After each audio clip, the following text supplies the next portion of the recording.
Hi, now we will discuss the graph traversal technique that is the breadth first search. So in previous video we have gone through the depth first search. Now we'll see the breadth first search.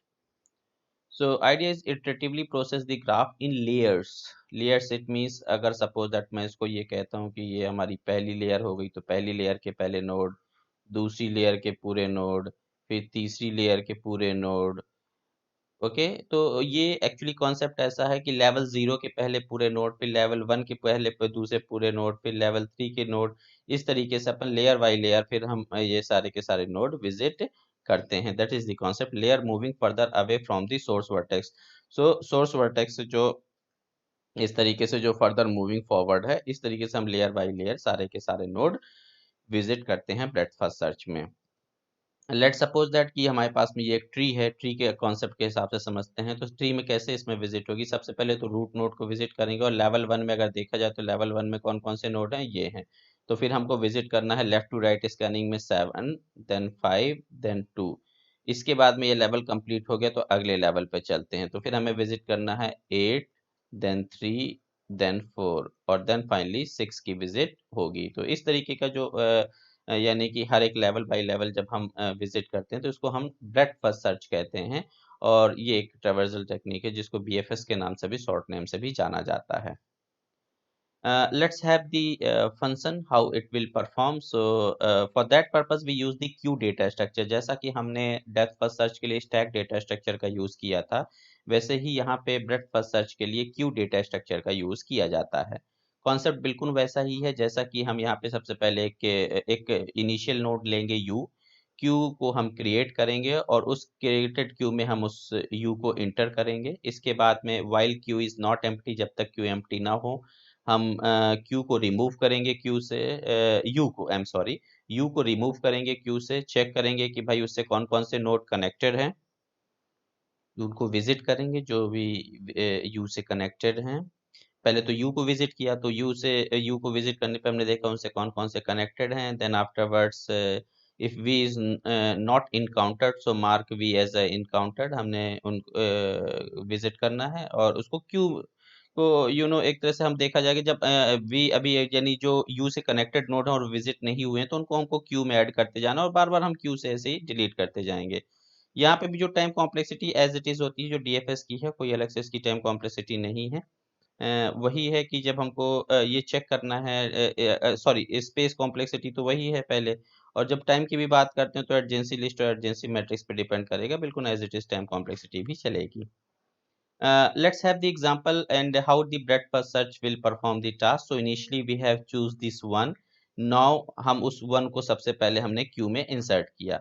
Q में insert करने के बाद में हम Q से ये जो अब जो पहला एलिमेंट है क्यू का वो डिलीट करेंगे। तो फ्रंट अभी राइट नो यहाँ पे होगा, हमने वन को विजिट कर लिया। और वन को विजिट करने के बाद हमने देखा कि वन से कहाँ कहाँ जाया जा सकता है। तो वन से जा सकते हैं हम एक तो दो पे, तो हमने यहाँ पे टू ले लिया। वन से विजिट किया जा सकता है 5 पे, तो हमने यहाँ पे 5 ले लिया। फिर 1 से विजिट किया जा सकता है 7 पे, हमने 7 ले लिया। देन आफ्टरवर्ड्स अगला जो टास्क है, अब ये 1 पूरा विजिट हो चुका है तो दैट्स वाई अब क्यू का जो स्टार्टिंग एलिमेंट है दैट्स वाई वो क्या था 2। अब हम 2 को विजिट करेंगे। 2 को विजिट करने पे हमने देखा कि 2 से कहाँ कहाँ विजिट हुआ जा सकता है, 3 पे और 2 से 5 पे, लेकिन 5 ऑलरेडी विजिटेड है तो दैट्स वाई हमने उसको यहाँ पे 3 इंसर्ट कर दिया। नेक्स्ट अब 2 को विजिट नहीं है, अब उसके कोई भी बचे नहीं है, कोई भी वर्टेक्स उससे जो कनेक्टेड हो बचे नहीं हो, तो दैट्स वाई हम नेक्स्ट किसको विजिट करेंगे 5 को। तो नेक्स्ट हमने 5 को विजिट किया। क्यू का फर्स्ट एलिमेंट यही है, 5 बचा हुआ है, 5 को डिलीट किया, 5 को चेक किया, 5 से कहीं जा सकते हैं, नहीं जा सकते। दैट्स वाई हमने ये ओवर हो गया। अब वापस हम चेक करेंगे 7 को, तो 7 को विजिट करेंगे। 7 को विजिट करने पे हमने देखा कि हमें क्या मिलता है 8। 8 को अच्छा, जो हमेशा क्यू में इंसर्शन बैक साइड से रेयर एंड से करते हैं और डिलीशन हमेशा फ्रंट एंड से करते हैं, तो हमने यहाँ पे 8 विजिट हो गया, सॉरी 8 फाइंड आउट हुआ और 8 को हमने क्यू में इंसर्ट कर दिया। नेक्स्ट विजिट जो होगी वो होगी 3 की। 3 को हमने क्यू से डिलीट किया, उसको विजिट किया, देखा कोई और पॉसिबल नोड है, नहीं है। इसके बाद हमने किसको विजिट किया 8 को, देखा और कोई पॉसिबल नोड है, नहीं है। इस तरीके से 1 2 5 7 3 8 ये सीक्वेंस हो गया। अब बचते हैं इसकी बात, तो ऑब्वियस है कि उसके लिए वही कॉन्सेप्ट यूज करेंगे। तो नेक्स्ट फर्दर विजिट होगा 4 और 4 के बाद विजिट होगा 6, so you can have 4 and 6 also. Okay, so this is a sequence through which we can perform the breadth first search operation. Let's have the applications of the graph traversal. Few of the very important applications are here. So we need to understand the first application is to find out the connected components.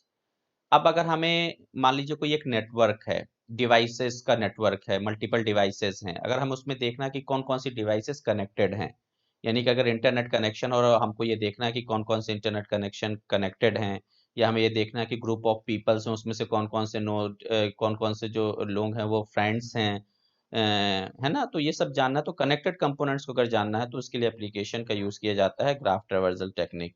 जो another application है that is tree and cycle detection. Tree and cycle detection is what कि let's suppose tree है क्या, actual में क्या है, without cycle graph है tree.